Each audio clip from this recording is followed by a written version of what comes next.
Thiruvithamkoor Devaswom board മുൻ president, CPM-ന്റെ പത്തനംതിട്ടയിലെ പ്രധാനപ്പെട്ട നേതാവ്, ജില്ലാ കമ്മിറ്റി അംഗം, മുൻ Devaswom board president A. Padmakumar 14 ദിവസത്തെ റിമാൻഡിലായിരിക്കുകയാണ്. ശബരിമല സ്വർണ്ണക്കൊള്ളക്കേസിലെ ഗൂഢാലോചന, അതിൽ പ്രധാനപ്പെട്ട സൂത്രധാരൻ, പ്രധാനപ്പെട്ട പങ്ക് പത്മകുമാറിനുണ്ട് എന്നാണ് SIT വ്യക്തമാക്കുന്നത്. ഇന്ന് ഏതാണ്ട് 5 മണിക്കൂറോളം ചോദ്യം ചെയ്ത ശേഷമാണ് വൈകുന്നേരം അറസ്റ്റ് രേഖപ്പെടുത്തിയത്.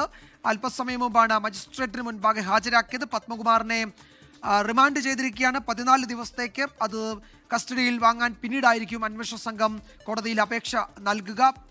സലീം അലിക്ക് വിവരങ്ങൾ നൽകും. സലീമ, വിശദമായ ചോദ്യം ചെയ്യലിന് പിന്നീട് കസ്റ്റഡിയിൽ വാങ്ങാൻ തീരുമാനിച്ചു എന്ന് തോന്നുന്നു, അല്ലേ? വിജയകുമാർ, അതെ, തൽക്കാലം ഇപ്പോൾ കസ്റ്റഡി അപേക്ഷ നൽകിയിട്ടില്ല. തൽക്കാലം കസ്റ്റഡി അപേക്ഷ നൽകേണ്ട എന്നുള്ളതാണ് ഈ അന്വേഷണ സംഘം സ്വീകരിച്ച നിലപാട്. ഇപ്പോൾ നിലവിൽ 14 ദിവസത്തെ റിമാൻഡാണ്. മാത്രമല്ല, സാധാരണഗതിയിൽ ഈ കേസുമായി ബന്ധപ്പെട്ട് കൊട്ടാരക്കര ജയിലിലേക്ക് കൊണ്ടുപോകും എന്നുള്ളതായിരുന്നു പ്രതീക്ഷിച്ചത്. അതുമല്ല, ഇപ്പോൾ തിരുവനന്തപുരത്ത് അട്ടക്കുളങ്ങര ജയിലിലേക്ക് കൊണ്ടുപോകാനാണ് നിലവിൽ അന്വേഷണ സംഘത്തിന്റെ തീരുമാനം. 14 ദിവസത്തെ റിമാൻഡാണ് നിലവിൽ റിമാൻഡ് ചെയ്തിരിക്കുകയാണ്.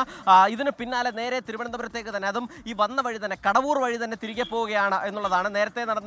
നേരത്തെയുള്ള ഈ കൊല്ലം നഗരം തൊടാതെ പോവുക എന്നുള്ളതാണ് അന്വേഷണ സംഘത്തിന്റെ തീരുമാനം. കൂടുതൽ വിശദമായ ചോദ്യം ചെയ്യൽ ഉൾപ്പെടെയുള്ള കാര്യങ്ങൾക്കായി പിന്നീട് കസ്റ്റഡി അപേക്ഷ നൽകാം എന്നുള്ളതാണ്. അത് നാളെയോ മറ്റന്നാളോ തന്നെ കസ്റ്റഡി അപേക്ഷ നൽകാനുള്ള സാധ്യതയും നിലനിൽക്കുന്നുണ്ട്. കാരണം നിലവിൽ തന്നെ A. പത്മകുമാറിനെ അറസ്റ്റ് രേഖപ്പെടുത്തുന്ന ആ ഘട്ടത്തിൽ തന്നെ പരമാവധി തെളിവുകൾ പത്മകുമാറിനെതിരെ അന്വേഷണ സംഘം സമാഹരിച്ചിട്ടുണ്ട്. ആ സമാഹരിച്ചതിന് പിന്നാലെയാണ് ബാക്കി ഈ അറസ്റ്റിലേക്ക് കടന്നത്. അതുകൊണ്ട് തന്നെ ഒട്ടും വൈകാതെ തന്നെ നിലവിൽ കസ്റ്റഡിയിലേക്ക് വാങ്ങുക എന്നുള്ളതാണ് അന്വേഷണ സംഘത്തിന്റെ ലക്ഷ്യം. കാരണം നേരത്തെ N. വാസുവിനെ ഈ കസ്റ്റഡിയിലേക്ക് വാങ്ങാൻ കാലതാമസം എടുത്തത് പത്മകുമാറിനെ കൂടി ഒരുമിച്ചിരുത്തി ചോദ്യം ചെയ്യുക എന്നതുൾപ്പെടെയുള്ള ലക്ഷ്യം അന്വേഷണ സംഘത്തിനുണ്ടായിരുന്നു. പക്ഷേ ഇപ്പോൾ അങ്ങനെ ഒരു ലക്ഷ്യം അന്വേഷണ സംഘത്തിന് മുൻപിൽ ഇല്ല എന്നുള്ളതാണ്. മാത്രമല്ല, ഏതൊക്കെ തരത്തിലുള്ള വകുപ്പുകളാണ് ചുമത്തിയിരിക്കുന്നത് എന്നതുൾപ്പെടെയുള്ള കാര്യങ്ങൾ അല്പസമയത്തിനകം തന്നെ നമുക്ക് ലഭ്യമാകും. ആ റിമാൻഡ് റിപ്പോർട്ട് കൂടി ലഭ്യമായാൽ അത്തരത്തിലുള്ള വിവരങ്ങൾ കൂടി ലഭ്യമാകും എന്നാണ് മനസ്സിലാകുന്നത്. എന്തായാലും ഈ തിരഞ്ഞെടുപ്പ് കാലത്ത് CPIM-നെ സംബന്ധിച്ചിടത്തോളം വലിയ രാഷ്ട്രീയ പ്രതിരോധം തീർക്കേണ്ട ഒരു വിഷയമായി മാറിയിരിക്കുകയാണ് ഇത്.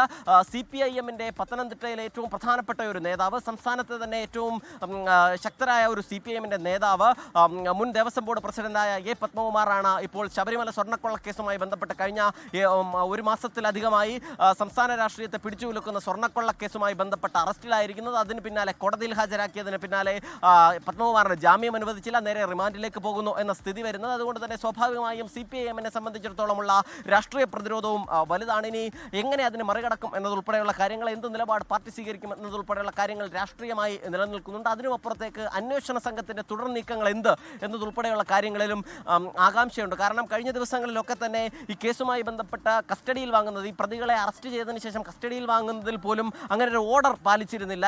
ചില ആളുകളെ 5 പേർ ഇതിനോടകം അറസ്റ്റിലായപ്പോൾ തന്നെ അതിൽ ചിലരെ വേഗത്തിൽ കസ്റ്റഡിയിൽ വാങ്ങുകയും ചിലരെ വളരെ വൈകി കസ്റ്റഡിയിൽ വാങ്ങുകയും ചെയ്യുന്ന സാധ്യതയുണ്ടായിരുന്നു. ഒപ്പം തന്നെ ഒരിക്കൽ അറസ്റ്റിലായ ഒരാളെ വീണ്ടും ഒന്നിച്ചിരുത്തി ചോദ്യം ചെയ്യാനായി മറ്റു പ്രതികളെ കൂടി ഒരുമിച്ച് കസ്റ്റഡിയിൽ വാങ്ങുന്നത് ഉൾപ്പെടെയുള്ള കാര്യങ്ങൾ അന്വേഷണ സംഘം ആലോചിച്ചിരുന്നു. അത്തരത്തിൽ നിലവിലുള്ള പ്രതികളുമായി ബന്ധപ്പെട്ട് അവരെ കൂടി ഒരുമിച്ചിരുത്തി ചോദ്യം ചെയ്യുന്നൊരു നിലപാട് അന്വേഷണ സംഘം സ്വീകരിക്കുമോ എന്നതുൾപ്പെടെയുള്ള കാര്യങ്ങളിലും വ്യക്തതയില്ല. എന്തായാലും 2 ദിവസത്തിനുള്ളിൽ തന്നെ കസ്റ്റഡി അപേക്ഷ നൽകും എന്നുള്ളതാണ് ഇപ്പോൾ അറിയുന്നത്. റിമാൻഡ് റിപ്പോർട്ടിൽ എന്നത് ഉൾപ്പെടെയുള്ള കാര്യങ്ങൾ കൂടി പുറത്തേക്ക് വന്നാൽ മാത്രമേ അന്വേഷണ സംഘം നിലവിൽ കണ്ടെത്തിയിരിക്കുന്നത് എത്രമാത്രം ഗ്രാവിറ്റിയുള്ളതാണ്, കണ്ടെത്തലുകളാണ് എന്ന് അറിയാൻ കഴിയും. എന്തായാലും നിലവിലുള്ള 5 പ്രതികളും A. പത്മകുമാറിനെതിരെ മൊഴി നൽകിയിട്ടുണ്ട് എന്നുള്ള മൊഴി കൂടി അന്വേഷണ സംഘം രേഖപ്പെടുത്തിയിട്ടുണ്ട്. അതുൾപ്പെടെ മജിസ്ട്രേറ്റിന് മുൻപിലേക്ക് ഹാജരാക്കിയാണ്. ഈ മജിസ്ട്രേറ്റിന്റെ വസതിയിലേക്ക് ഹാജരാക്കുന്നതിന് മുൻപ് അന്വേഷണ സംഘം ഈ കേസുമായി ബന്ധപ്പെട്ട് മുന്നോട്ട് വെച്ചത്. അതിന്റെ അടിസ്ഥാനത്തിൽ കൂടിയാണ് ഇപ്പോൾ റിമാൻഡിലേക്ക് പോയിരിക്കുന്നത്. കൊട്ടാരക്കരയിലേക്കല്ല എന്നുള്ളതും ഏറ്റവും പ്രധാനപ്പെട്ട കാര്യമാണ്. ഇന്ന് തിരുവനന്തപുരത്ത് അട്ടക്കുളങ്ങര ജയിലിലേക്കാണ് A. പത്മകുമാറിനെ കൊണ്ടുപോവുകയും ചെയ്യുന്നത്. വിജയകുമാർ.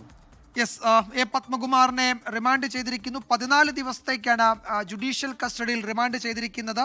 തിരുവനന്തപുരത്ത് ജയിലിലേക്കാണ്, തിരുവനന്തപുരത്തെ സബ് ജയിലിലേക്കാണ്, അട്ടക്കുളങ്ങരയിലെ സബ് ജയിലിലേക്കാണ് പത്മകുമാറിനെ ഇപ്പോൾ കൊണ്ടുപോകുന്നത്. നേരത്തെ സലീം സൂചിപ്പിച്ചതുപോലെ അവിടെ കൊട്ടാരക്കര ജയിലിലേക്ക് മാറ്റുമെന്നാണ് നേരത്തെ കരുതിയത്. പക്ഷേ അങ്ങനെയല്ല, തിരുവനന്തപുരത്തേക്കാണ് കൊണ്ടുപോകുന്നത്. കൂട്ടുപ്രതികൾ പത്മകുമാറിനെതിരെ മൊഴി നൽകിയിട്ടുണ്ട്. ആ മൊഴി മാത്രമല്ല, ചില മെറ്റീരിയൽ എവിഡൻസ് കൂടി പത്മകുമാറിനെതിരെ ഉണ്ട് എന്നാണ് അന്വേഷണ സംഘം നൽകുന്ന സൂചന. അത് ഉണ്ണികൃഷ്ണൻ പോറ്റിയുടെ വീട്ടിൽ നിന്ന് നേരത്തെ ശേഖരിച്ച ചില രേഖകൾ ഉൾപ്പെടെ ഈ കേസിൽ തുടർ അറസ്റ്റുകൾക്ക് നിർണായകമായിട്ടുണ്ട്.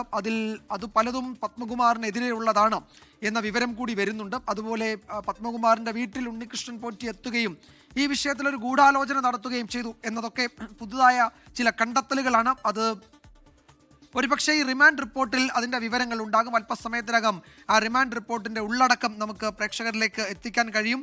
പത്മകുമാറിൻ്റെ അറസ്റ്റ് ഈ കേസിൽ ഒരു നിർണായക ഘട്ടത്തിലാണ്. ഇനി അന്വേഷണ സംഘം ഏത് വഴിക്ക് നീങ്ങും, ഏത് വഴിക്ക് തിരിയും എന്നത് വളരെ പ്രധാനപ്പെട്ടതാണ്. അത് പലരുടെയും നെഞ്ചിടിപ്പേറ്റുന്നത് തന്നെയാണ്. രാഷ്ട്രീയ നേതൃത്വത്തിലേക്കൊക്കെ അന്വേഷണം പോകേണ്ടി വരുന്ന സാഹചര്യം ഉണ്ടാകുമോ എന്നൊക്കെയുള്ള ചോദ്യം പല കേന്ദ്രങ്ങളും ഉയർത്തുന്നുണ്ട്. അതിന് അടുത്ത ദിവസങ്ങൾ അന്വേഷണ സംഘം മറുപടി നൽകും. അത്തരത്തിലുള്ള ഉദ്വേഗം കൂടി ഈ അറസ്റ്റിന് പിന്നാലെ ഉണ്ടാകുന്നുണ്ട്.